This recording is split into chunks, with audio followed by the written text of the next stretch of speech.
Hi dear student, welcome हो गया आप सभी का अपने इस छोटे से फैमिली पर। यस, मेरा कुछ नहीं है, ये सब आपका है। दैट्स इट, रियली यार।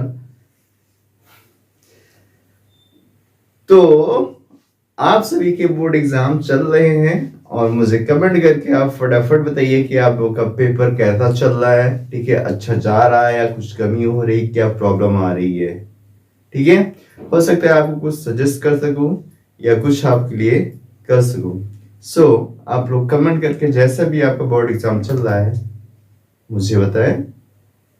तो चलिए स्टार्ट करते हैं आज का अपना टॉपिक। आज का टॉपिक है सांद्रता।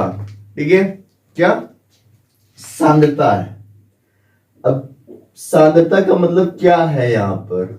सांद्रता की अगर बात किया जाए तो ये जो टॉपिक मैं सांद्रता की बात कर रहा हूं ये है विलियन चैप्टर से, जो बोर्ड एग्जाम में 8 नंबर के क्वेश्चन पूछे जाते हैं। इसके पहले की वीडियो में हमने विलियता और इंपॉर्टेंट टॉपिक जो बोर्ड एग्जाम में जहां से क्वेश्चन बनते हैं उसके बारे में हमने डिस्कस किया था। पिछला वीडियो आप जाकर के देख सकते हैं, जिसका हमने लिंक डिस्क्रिप्शन में दे रखा है। ठीक है, तो अगर बात करें सांद्रता की तो सांद्रता को व्यक्त करने के लिए कुछ यूनिट है। ठीक है, कौन कौन सी यूनिट है। फर्स्ट था आपका, फर्स्ट क्या था, फर्स्ट था द्रव्यमान प्रतिशत। ठीक है, या इसी को हम लोग कहते हैं W/W।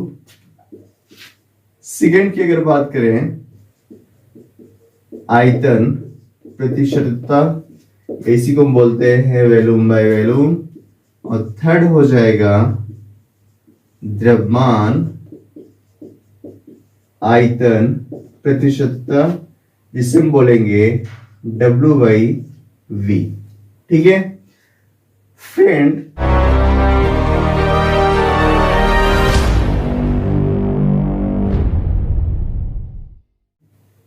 यहां पे होता क्या है, जो W/W है, जैसे क्वेश्चन कह दिया कि 20% वेट बाई वेट।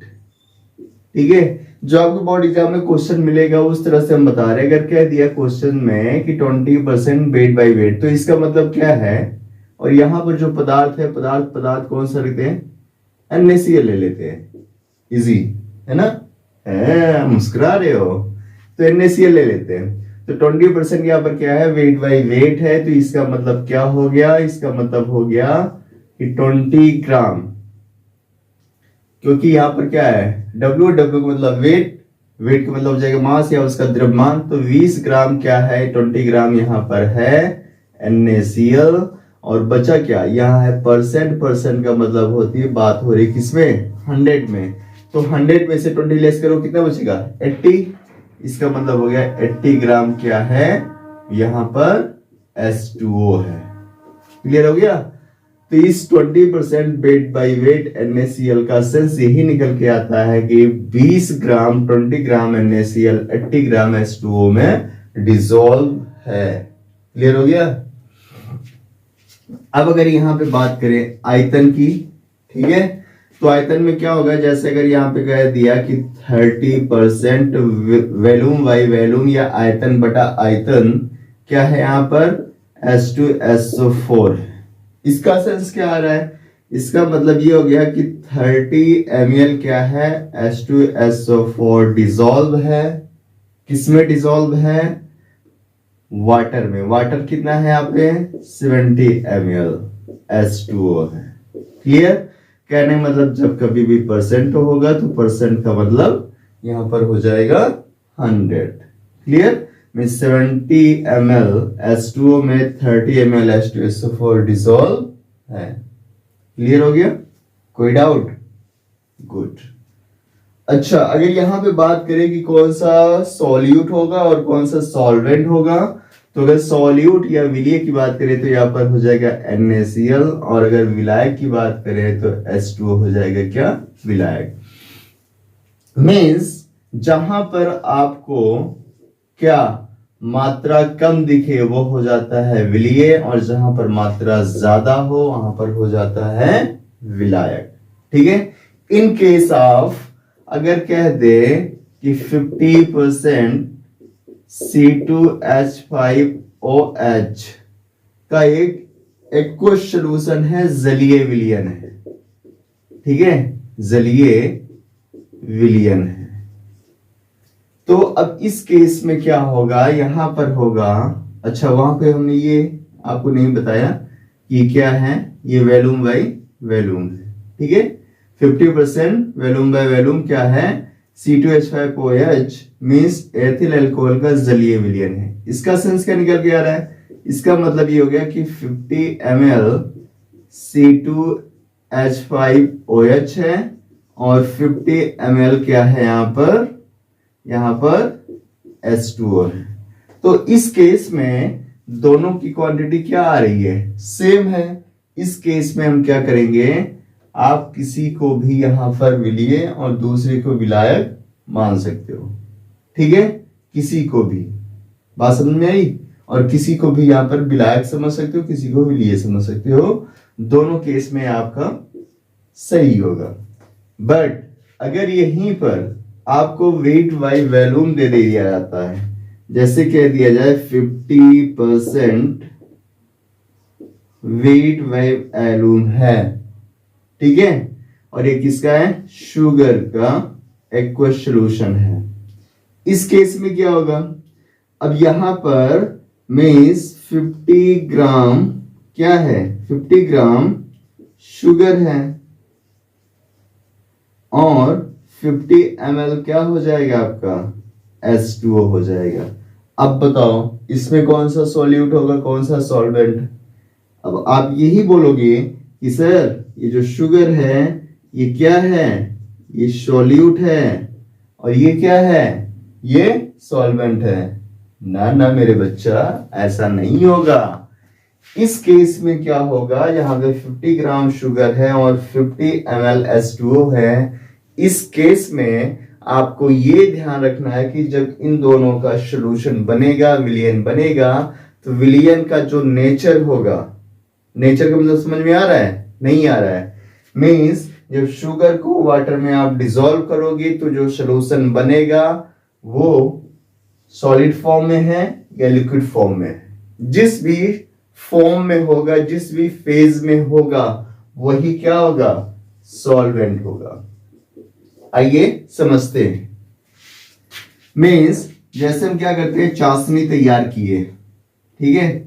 अब चाशनी आपको जब तैयार करनी है तो क्या करोगे, यहां पे ले लोगे H2O और इसमें ऐड कर दोगे शुगर। क्या ऐड कर दोगे, शुगर। अब चाशनी आप तैयार कर दिए और इसी को आपने क्या किया, गर्म किया। गर्म करने के बाद भी इसको ठंडा कर दिए। बताशा का नाम सुने हो ना तो चाशनी बनाया जाता है, गाढ़ी चाशनी होती है। अब उसको जब कूल किया गया, चाशनी को क्या किए, कूल किए, तो कूल करने के बाद में किसका फॉर्म आ गया, सॉलिड का फॉर्म आ गया। अब आप ये देखिए कि शुगर कैसा होगा, ये भी कैसा होगा, सॉलिड होगा, और H2 कैसा होगा, लिक्विड होगा, द्रव अवस्था में होगा। तो जब ये फाइनल स्टेट जो इस चाशनी का मिला वो क्या मिला, सॉलिड। इसका मतलब ये शुगर क्या होगा, यहां पर हो जाएगा सॉल्वेंट, ठीक है, और H2 क्या हो जाएगा सॉल्यूट। मिस शुगर यहां पर क्या हो जाएगा, शुगर हो जाएगा आपका विलायक और H2 क्या हो जाएगा, विलीय। माय डियर, ऐसे ही होता है, केमिस्ट्री कुछ ऐसे ही चलती है। समझ में आ गया। लास्ट बच रहा है द्रव्यमान आयतन प्रतिशत, ठीक है। तो जब द्रव्यमान आयतन प्रतिशत की बात होगी, यहां पर है W में से, यहां पर विलीय की मात्रा किसमें होगी, ग्राम में हो जाएगी, और V क्या है,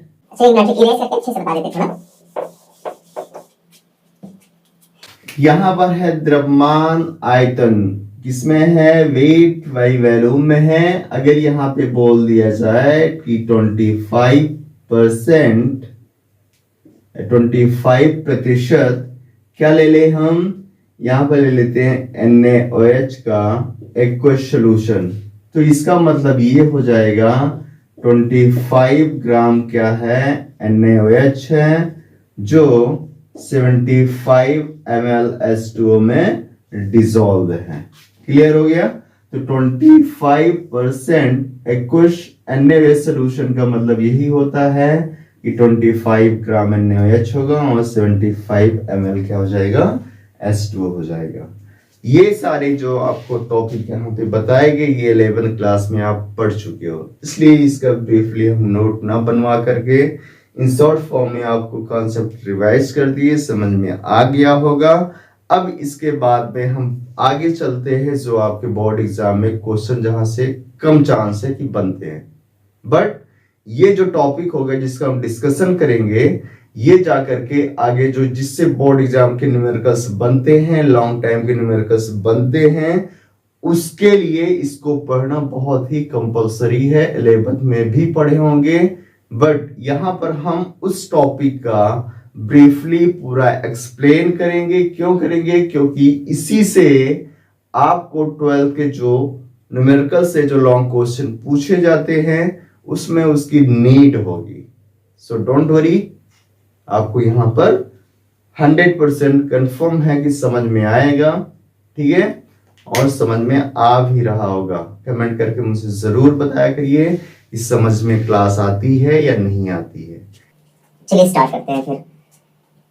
फॉरवर्ड अगर हम बात करें तो यहाँ पे आपके लिए इंपॉर्टेंट टॉपिक होता है जिसका नाम है मोलरता, में जिसको हम बोलते हैं मोलैरिटी, और इसको इंडिकेट किया जाता है कैपिटल M से, ठीक है।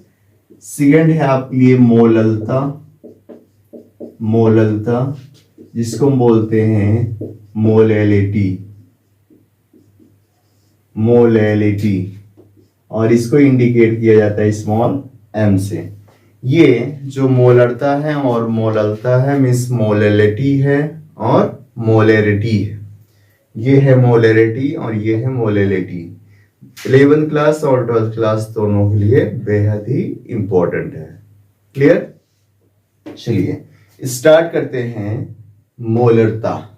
अगर बात करें मोलरता का तो मोलरता को डिफाइन करने के लिए आपको क्या करना पड़ेगा, इसको हम पहले समझ लेते हैं कि मोलरता एक्चुअल में होता क्या है। लेंगे क्या, एक हम कंटेनर लेंगे और इसमें हम ऐड कर देंगे वाटर, ठीक है, जल को ऐड कर देंगे और इस जल का जो है वॉल्यूम हम कर देते हैं 1000 ml। क्या कर देते हैं? 1000 ml कर देते हैं, या 1000 ml को अगर लिखना चाहें तो 1 लीटर हो जाएगा, ठीक है।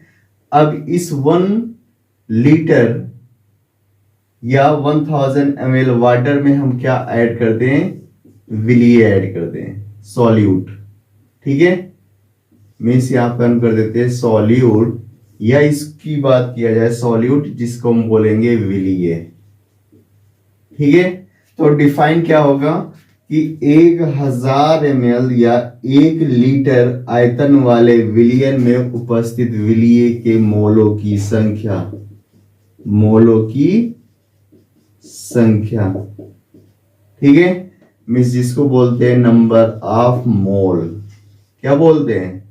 Number of mole. Means 1000 ml या 1 लीटर आयतन वाले विलियन में उपस्थित विलिय के मोलों की संख्या उसकी मोलरता कहलाती है। बात समझ में आई? वंस मोर, 1000 ml या 1 लीटर आयतन वाले विलियन में उपस्थित विलिय के मोलों की संख्या उसकी मोलरता कहलाती है। क्लियर हो गया? अगर यहां फार्मूले की बात करें तो फार्मूला क्या हो जाएगा? मोलरता means capital M is equal क्या हो जाएगा? विलिय के मोलों की संख्या, मोलों की संख्या अपॉन विलियन का आयतन। क्लियर? आयतन किस में होगा? लीटर में होगा। क्लियर हो गया? क्लियर ना? लाइक करो यार, समझ में आ रहा है तो, और कमेंट करके जरूर बताइए। इसको रेस कर देते हैं। यहीं से आपको मिल जाएगा क्या, यहीं से आपको मिल जाएगा इसका पूरा फार्मूला। मींस मोलरता को हम इंडिकेट करते हैं कैपिटल एम से। कैपिटल एम इज इक्वल होगा विलिय की मोलों की संख्या को इंडिकेट करते हैं स्मॉल एन से, और विलियन का आयतन इंडिकेट करते हैं वी से।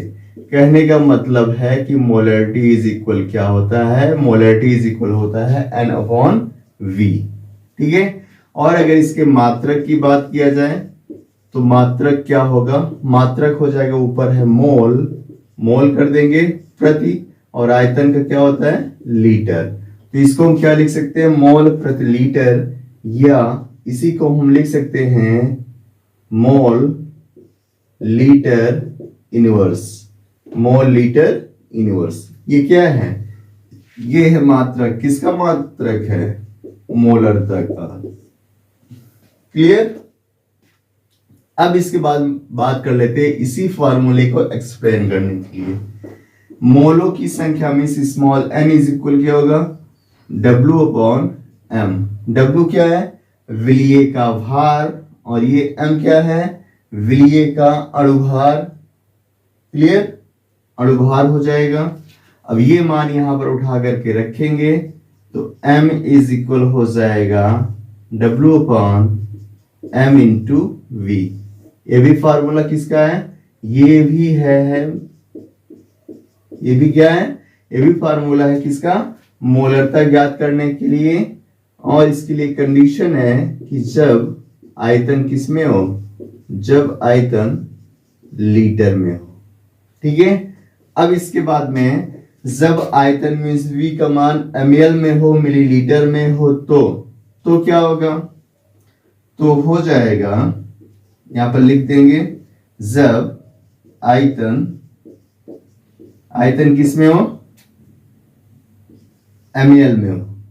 ठीक है, जब आयतन किस में हो, मिलीलीटर में हो, तो इसको क्या करेंगे, v डिवाइडेड बाई 1000 कर देंगे।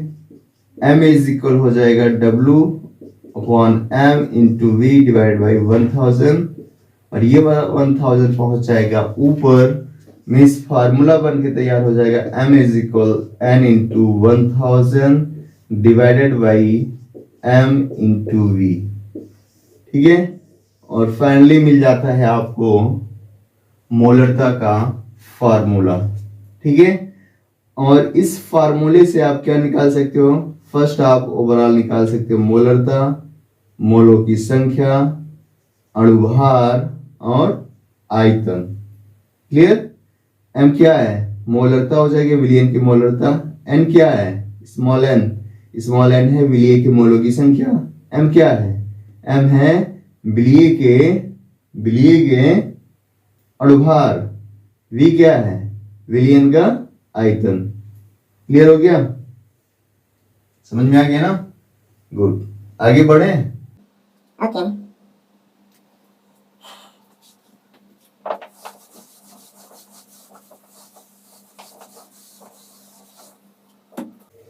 आगे हम अगर बात करें तो यहीं पर होता है मोलर विलियन किसे कहते हैं। क्या पूछा जाता है, मोलर विलियन किसे कहते हैं। ठीक है, व्हाट इज द मोलर विलियन। तो मोलर विलियन की अगर बात करें तो मोलरता का फार्मूला क्या पढ़ चुके हो, m इज इक्वल NYV। ठीक है, और जब भी मोलर विलियन बोलेगा तो मोलर विलियन का मतलब हो जाएगा ऐसा विलियन जिसकी मोलरता क्या हो, 1 हो, वही क्या कहलाएगा, मोलर विलियन। अब ये बता दो m इज इक्वल 1 कब आएगा, जब नंबर ऑफ मोल 1 हो और आयतन कितना हो, 1 हो। गुड यार, अच्छा, डू इट।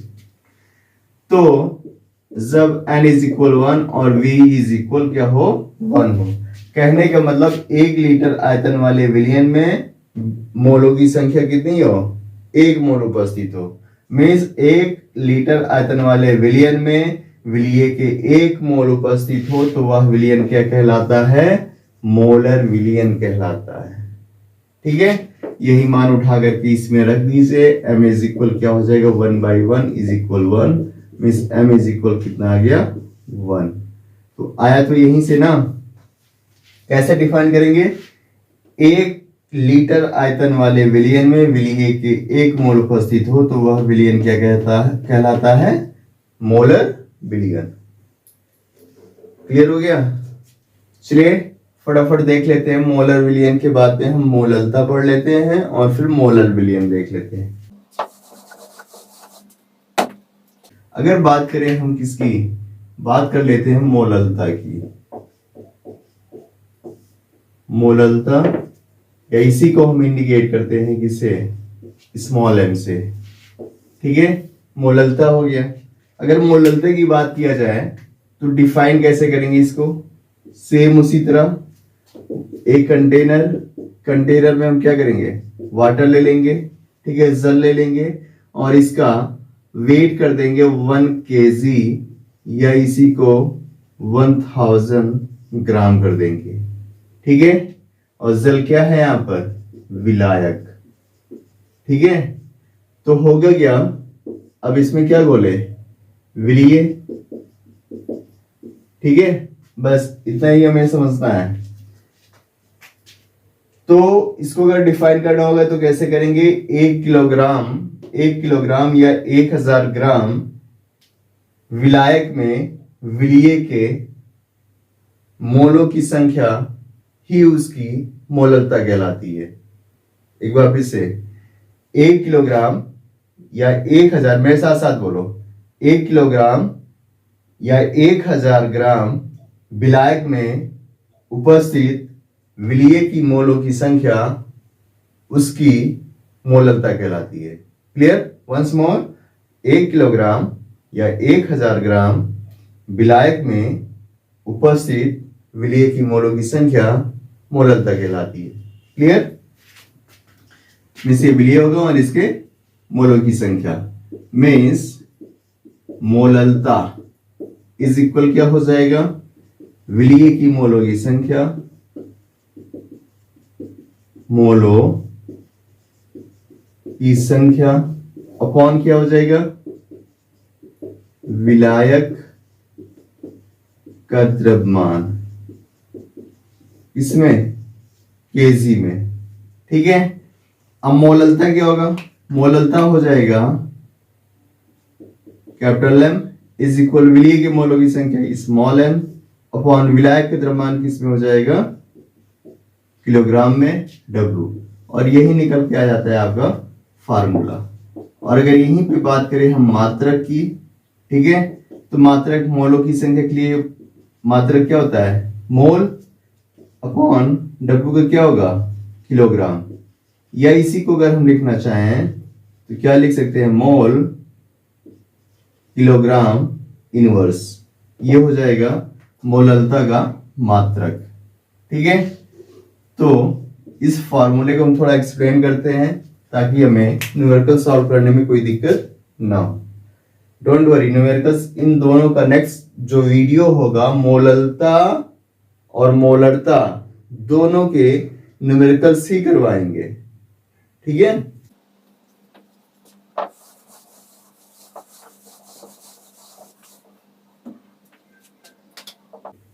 तो मिला क्या? मोललता इज इक्वल हो गया N अपॉन W। ठीक है, अब आपको पता है कि number of mole is equal होता है W अपॉन M। अच्छा, यहां पर हम क्या करेंगे? ध्यान रखिएगा, विलीय को कैपिटल B से इंडिकेट करेंगे और विलायक को कैपिटल A से रिप्रेजेंट करेंगे। ठीक है, तो यहां पर है क्या? विलीय के मोलों की संख्या है, मिस हो जाएगा NB, विलीय की मोलों की संख्या इज इक्वल क्या होगा? विलीय का भार अपॉन विलीय का अणुभार। अब ये मान उठा करके इसमें रख देंगे। ठीक है, स्मॉल m इज इक्वल क्या हो जाएगा? WB अपॉन M में इंटू W क्या है? विलायक का द्रव्यमान है। ठीक है, अब ये जो फार्मूला मिला ये क्या है? ये मोललता ज्ञात करने के लिए है, बट लेकिन कब ये लगेगा? जब विलायक का द्रव्यमान कैसा होगा? विलायक का द्रव्यमान किलोग्राम में हो। कौन? विलायक। ठीक है, विलायक किस में हो, विलायक जब किलोग्राम में होगा तब ये फार्मूला। अगर यही विलायक किसमें हो जाता है, किसमें अगर यही विलायक ग्राम में हो तब क्या होगा, small m is equal WB upon MA into W upon 1000। अब ये 1000 पहुंच जाएगा ऊपर, और जब ऊपर पहुंचेगा तो small m is equal WB into 1000 divided by MA into W। ठीक है, ये आपको फाइनली मिल गया। अच्छा, यहाँ पे WA भी कर सकते हैं ना, क्योंकि ये विलायक का ही तो होगा, विलायक का बाहर। गुड यार। अब ये जो फार्मूला मिला इससे हम क्या निकाल सकते हैं, विलयन की मोलरता निकाल सकते हैं। जब मोलरता ज्ञात हो तो विलीय का भार, विलीय का अणुभार, विलायक का भार, मीन्स यहाँ पे कोई भी अगर 3 डेटा आपको पता है तो 4th डेटा आप निकाल सकते हो। ये फार्मूला इंपॉर्टेंट हो जाता है। ठीक है, बात समझ में आ गई। अब यहीं पर हम देख लेते हैं मोलल विलयन। क्या देख लेते हैं, मोलल सॉल्यूशन। ठीक है, मोलर विलयन। अब आपको पता है कि स्मॉल m इज इक्वल क्या होता है, n upon W NB upon Na। ठीक है, मीन्स विलय के मोलों की संख्या अपॉन क्या हो जाएगा, विलायक का द्रव्यमान। ठीक है, तो NB इज इक्वल रख दो 1 और WA इज रख दो 1। इन दोनों जब कट करेंगे तो डिवाइड करेंगे तो आ जाएगा 1, means small m is equal क्या होगा 1। और जब स्मॉल m इज इक्वल होता है 1 तो वही विलयन क्या कहलाएगा, वही विलयन कहलाएगा मोलर विलयन। अगर इसको डिफाइन करने की बात करें तो डिफाइन करने के लिए ऐसे विलयन जिसकी मोललता क्या हो, 1 हो, वह मोलर विलयन कहलाता है। यहां से डेफिनेशन बनाना चाहो तो बना सकते हो। क्या बना सकते हो, 1 किलोग्राम या 1000 ग्राम विलायक में विलीय के 1 मोल उपस्थित हो तो वह विलयन मोलर विलयन कहलाता है। आई होप क्लास अच्छी रही, बेहतर रही, और अगर बेहतर रही तो लाइक करो यार, शेयर करो इसको। ठीक है, समझ में आया, शेयर करो और अपनी फैमिली को बढ़ाओ। फैमिली मतलब यार ये यूट्यूब फैमिली। ठीक है, सर अभी तुम्हारी शादी नहीं हुई है, हैं?